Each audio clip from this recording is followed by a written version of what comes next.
Welcome student. આપણે અગાઉ પણ આઈડેન્ટિફાય ફંક્શનની માહિતી મેળવી. ત્યાંથી આગળ identify functions with complete sentence. અગાઉ કમ્પ્લીટ સેન્ટેન્સની આપણે થોડી ઘણી માહિતી પ્રાપ્ત કરી હતી, પણ હવે વિગતવાર બધા જ કમ્પ્લીટ સેન્ટેન્સને આપણે સારી રીતે સમજીશું. સૌપ્રથમ જોઈએ તો કમ્પ્લીટ સેન્ટેન્સ આપણને એક્ઝામની અંદર કેટલા માર્ક્સમાં પૂછાય? 3 માર્ક્સમાં. 3 માર્ક્સમાં કેવી રીતે આપણને વાક્ય આપવામાં આવ્યું અને કયા કયા મુદ્દાઓના વાક્ય આવે એની આપણે માહિતી મેળવીશું અને શીખીશું. સૌપ્રથમ પોઈન્ટ જોઈએ કે કન્ડિશન ઇન પ્રેઝન્ટ. ખાલી કન્ડિશન લખ્યું હોય કે કન્ડિશન ઇન પ્રેઝન્ટ લખેલું હોય, બંને સેમ જ વસ્તુ છે. હવે આઈડેન્ટિફાય ફંક્શનની આપણે સાથે માહિતી મેળવતા જઈએ તો condition in present identify function ક્યારે આવે? આવું ફંક્શન ક્યારે આવે વાક્યમાં કે જ્યારે વાક્યની અંદર અથવા તો વાક્ય કયા કયા શબ્દોથી બનેલું હોય? ઇફ,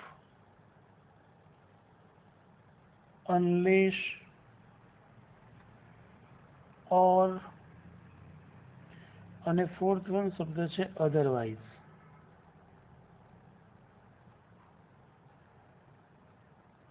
વાક્ય આમાંથી કોઈ પણ શબ્દથી બનેલું છે તો ફંક્શન શું આવશે?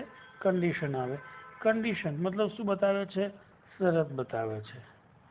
હવે ઇફ અનલેસનું ગુજરાતી થાય જો તો કે જો નહીં તો, ઓર કે અધરવાઇઝ નહીંતર ના અર્થની અંદર આપણે અહીંયા લેવાનું રહેશે. ત્યારબાદ જોઈએ તો કમ્પ્લીટ ધ સેન્ટેન્સમાં. હવે કમ્પ્લીટ ધ સેન્ટેન્સ વાક્ય કન્ડિશન ઇન પ્રેઝન્ટનું છે એવું આપણને કૌંસમાં આપ્યું હોય, કમ્પ્લીટ સેન્ટેન્સ પૂર્ણ કરવા માટે વાક્યમાં લખીને આપ્યું હોય કે કન્ડિશન ઇન પ્રેઝન્ટ અથવા તો ખાલી કન્ડિશન. ઇફ અનલેસનું ગુજરાતી, ઇફનું ગુજરાતી શું થશે? જો તો. અને અનલેસનું ગુજરાતી શું થશે? જો નહીં તો. તો ઇફ અને અનલેસ વાળું વાક્ય કમ્પ્લીટ સેન્ટેન્સમાં આપણે કેવી રીતે કરી શકીએ? તો અહીંયા ઇફ અને અનલેસ વાળી પહેલાં વાક્ય રચનાને આપણે સમજવું પડશે. કમ્પ્લીટ સેન્ટેન્સમાં ધારો કે આ પ્રમાણે વાક્ય રચના આપણને આપી છે, ઇફથી વાક્ય કે અનલેસ વાક્યની શરૂઆતમાં છે, પ્લસ કરતા, ત્યાર પછી ક્રિયાપદ કેવું આપ્યું હશે? એસ અથવા તો ઈએસ વાળું, મતલબ સાદા વર્તમાન કાળનું. કરતા પ્રમાણે એસ કે યહી સીટ આપ્યું હશે તો એસ કે યસ હશે, અને આઈ વી યુ જે સબ્જેક્ટ આપેલા હશે તો શું હશે? મૂળ ક્રિયાપદ હશે. અન્ય શબ્દ અલ્પવિરામ. અહીંયાથી આગળનું વાક્ય આપણને પરીક્ષામાં પૂર્ણ કરવાનું પૂછાય. તો આ વાક્ય પૂર્ણ કરવા માટે આપણે સૌપ્રથમ શું કરવું પડશે? કરતા. અને આપણને આ કરતા કમ્પ્લીટ સેન્ટેન્સમાં મોસ્ટલી કરતા આપણને આગળના વાક્યમાંથી મળે. તો કરતા ક્યાંથી મળશે? આગળ મુજબ. આગળનું પ્રથમ વાક્ય જે છે એમાં જે કરતા આપ્યો છે એ પ્રમાણે આપણે વાક્યનું ટ્રાન્સલેટ કરીશું તો એ પ્રમાણે આપણને મળશે. બીજું, કરતા મુકાયા પછી અહીંયા કન્ડિશન વાળું વાક્ય પૂર્ણ કરતા હોય ત્યારે વિલ અથવા કેનનો પ્રયોગ આપણે કરીશું. હવે વિલ કે કેન વાક્ય અનુસંધાનમાં આપણને જે યોગ્ય લાગે છે એ બંનેમાંથી કોઈ પણ એક આપણે મૂકી શકીએ. પ્લસ ક્રિયાપદ, પણ ક્રિયાપદ કેવું આવશે? મૂળ ક્રિયાપદ. કારણ કે વિલ કે કેન મૂક્યું મોડલ ઓક્ઝિલરી, એમ સાથે કેવું ક્રિયાપદ આવે? મૂળ ક્રિયાપદ. પ્લસ વાક્યના અનુસંધાનમાં જે શબ્દોની આપણે જરૂર છે એ પ્રકારના શબ્દો, અને વાક્યના અંતે શું આવશે? પૂર્ણ વિરામ. તો અહીંયા જો વાક્ય મેં તમને લખીને આપ્યું છે કમ્પ્લીટ સેન્ટેન્સમાં, અને અહીંયા આપણને કૌંસમાં લખીને આપ્યું હોય કન્ડિશન ઇન પ્રેઝન્ટ, અથવા તો માત્ર શું લખેલું છે? કન્ડિશન. તો વાક્યને તમે જુઓ, વાક્ય રચના સાથે મેચ કરીએ આપણે કે ઇફ યુ રન ફાસ્ટ. તો ઇફ પ્લસ કરતા, કરતા પછી કેવું ક્રિયાપદ આવ્યું છે? મૂળ ક્રિયાપદ, પ્લસ અન્ય શબ્દ રન ફાસ્ટ. તો પછીનું વાક્ય આપણે જાતે બનાવવાનું છે. જો તમે ઝડપી દોડશો તો શું થશે? ઘણા બધા વાક્ય બધાના ડિફરન્સ પડે અંદરના શબ્દો, પણ અહીંયા વાક્ય રચના તો આ જ ફોલો થતી હોય. તો આ કરતા આગળ મુજબ આપણને શું મળી રહ્યું છે જોઈએ જરા. તો આગળ મુજબ આપણને કરતા અહીંયા શું મળશે? યુ વિલ અથવા તો કેન, યુ વિલ કોઈ પણ ક્રિયાપદ અહીંયા હું લખું you will catch the train. જો તમે ઝડપી દોડશો તો તમે ટ્રેન પકડશો. કોઈ વ્યક્તિ અહીંયા ક્રિયાપદ બદલી શકે કે you will win the race, you will catch the bus, you will reach early. આ પ્રકારના વાક્યો આપણે બનાવી શકીએ. બીજું વાક્ય છે એવું જુઓ કે ઇફ નેહા કમ્સ અર્લી, તો ઇફ કરતા ક્રિયાપદ કેવું આવ્યું? સી છે, એના કારણે SKES comes. If Neha comes early, તો આગળ મુજબ કરતા નેહા છે તો શું મળશે? શી.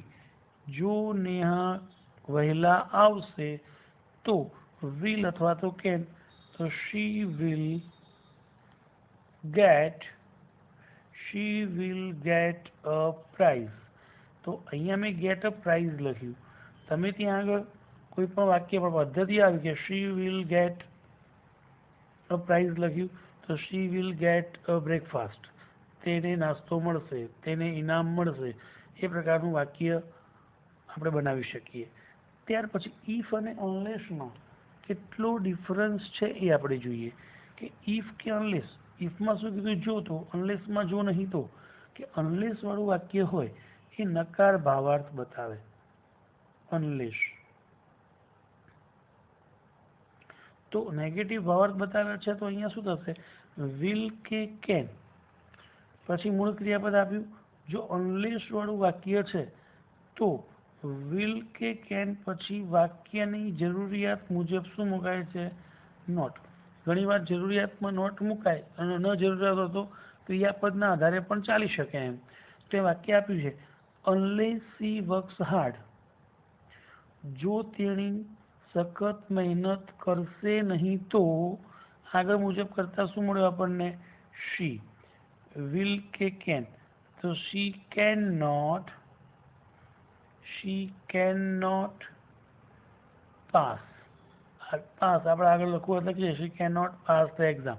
પણ અહીંયા જો નોટની જરૂર પડી, પણ નોટ ન પણ મૂકો તો ને ક્રિયાપદ આપણે અહીંયા બદલી નાખ્યું ઓપોઝિટ, તો આ જ વાક્યમાં આ પ્રમાણે ના લઈ શકીએ આપણે. સી વિલ ફેલ, તેની પાસ થઈ શકતી નથી, અથવા શી વિલ ફેલ, તે નાપાસ થઈ શકે. તો બંનેનો મતલબ તો સેમ જ રહ્યો. એટલે નોટ કેવું છે? આપણે વાક્યના અનુસંધાનમાં આપણે મૂકી શકીએ. પછીનું વાક્ય છે ઇફ યુ હેલ્પ મી, જો તમે મને મદદ કરશો. જો તમે મને મદદ કરશો, તો અહીંયા કરતા યુ પ્રમાણે નહીં આવે. આપણા ગુજરાત, જો તમે મને મદદ કરશો તો હું તમને કરીશ. તો I will help you. If you help me, I will help you. Condition છે, જો તમે કરશો મદદ તો હું તમને મદદ કરીશ. ત્યારબાદ જોઈએ તો નંબર 5. જો ઘણીવાર પરીક્ષક આપણને ઉલટું વાક્ય, મતલબ આપણે અત્યાર સુધીના ઉપરના આગળ 4 એક્ઝામ્પલો કેવા જોયા કે પાછળનું વાક્ય કમ્પ્લીટ થતા હોય એવા જોયા. અહીંયા આગળનું વાક્ય કમ્પ્લીટ કરવું હોય તો પાછળ કન્ડિશનથી ખબર પડી જશે કે જો she will catch the bus, આગળનું વાક્ય આપણને નથી આવ્યું, પાછળનું આપ્યું. તો કરતા એમે મૂળ ક્રિયાપદ આપ્યું, તો આગળનું વાક્ય કયું નથી આપ્યું? ઇફ કે અનલેસ વાળું વાક્ય. તો ઇફ કે અનલેસ વાળી વાક્ય રચના શું હતી? ઇફ પ્લસ કરતા પ્લસ SKES કે મૂળ ક્રિયાપદ પ્લસ અન્ય શબ્દ. બરાબર. તો ઇફ આવશે કે અનલેસ આવશે એ વાક્ય અનુસંધાનમાં આપણે અહીંયા ખબર પડી જશે કે વિલ પ્લસ મૂળ ક્રિયાપદ છે, નકાર વાક્ય છે. તો વાક્ય કોનાથી બનશે? ઇફથી વાક્ય બનાવીએ આપણે. ઇફ કરતા સી છે, ઇફ સી સાવકા SKES સી કમ્સ અર્લી, જો તેણી વહેલા આવશે તો she will catch the bus, તો તે બસ પકડશે. તો આ પ્રમાણેનું વાક્ય આપણે બનાવી શકીએ. તો આગળનું કે પાછળનું ગમે તે પરીક્ષક આપણને વાક્ય પૂર્ણ કરવામાં આપે, પણ આપણી પાસે આખી વાક્ય રચના જો છે તો આપણે સરળતાથી વાક્ય બનાવી શકીએ છીએ. પછીનું ઓર અને અધરવાઇઝથી બનતા વાક્યો. ઓર અને અધરવાઇઝ વાળા વાક્યો પછીનું વાક્ય કમ્પ્લીટ ઓર કે અધરવાઇઝ મૂક્યા પછી તો આ જ પ્રમાણે વાક્ય બનવાનું છે કે આ પછી ઓર અધરવાઇઝ મૂક્યા પછીનું વાક્ય આપણે બનાવવું છે. તો વાક્ય કેવી રીતે બનાવશું આપણે? કર્તા પ્લસ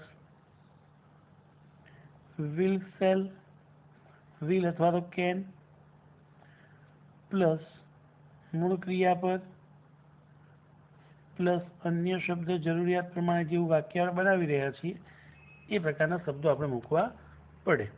તો અહીંયા વાક્ય જે છે પ્રથમ વાક્ય કે વર્ક હાર્ડ, સખત મહેનત કરો, નહીંતર, તો આ વાક્યમાં આપણે ઓર કે અધરવાઇઝમાંથી કોઈ પણ શબ્દ મૂકીએ. નહીંતર જો આજ્ઞાર્થ વાક્ય છે, આજ્ઞાર્થ વાક્ય હું કોઈ પણ સામેની વ્યક્તિ માટે બોલાતું હોય તો વાક્યમાં આજ્ઞાર્થ વાક્ય તરીકે શું આવશે? સબ્જેક્ટ તરીકે યુ. અહીંયા આગળ કરતા નથી એટલે કોને ઉદ્દેશીને આજ્ઞાર્થ વાક્ય છે તો સેકન્ડ પર્સન માટે લખાયેલું હોય. Or you will not get first rank.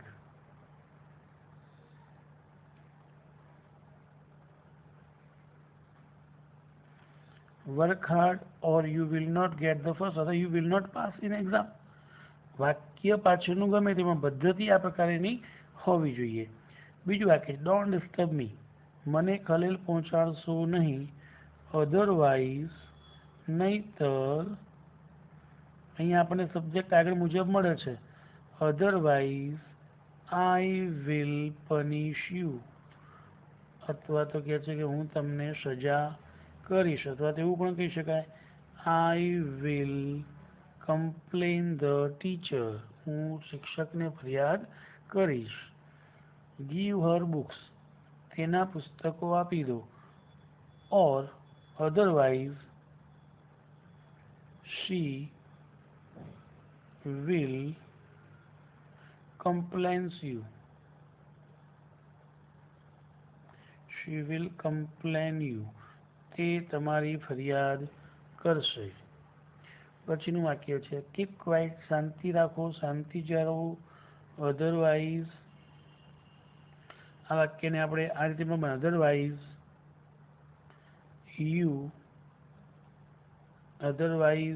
You are suspended, પરંતુ વાક્ય કેવું બનશે? પેસિવ વાક્ય બનશે. તો અધરવાઇઝ કીપ ક્વાઇટ, અધરવાઇઝ કરતાં આપણે યુ લીધું પણ પેસિવ વાક્ય બનાવવું હોય તો MA plus B plus past participle, otherwise you will be punished, નહીંતર તમને સજા થશે. કોણ કરશે? જે પણ ત્યાં હશે સબ્જેક્ટ તરીકે એ વ્યક્તિ. તો આ પ્રમાણે આપણે કન્ડિશનની પ્રેઝન્ટના વાક્યો બંને પ્રકારે જોયા, કમ્પ્લીટ સેન્ટેન્સ એન્ડ એડિફાઈ ફંક્શન. તો બીજા તમને એક્ઝામ્પલમાં હોમવર્કમાં લખવામાં આવશે, લખવાના રહેશે. Thank you.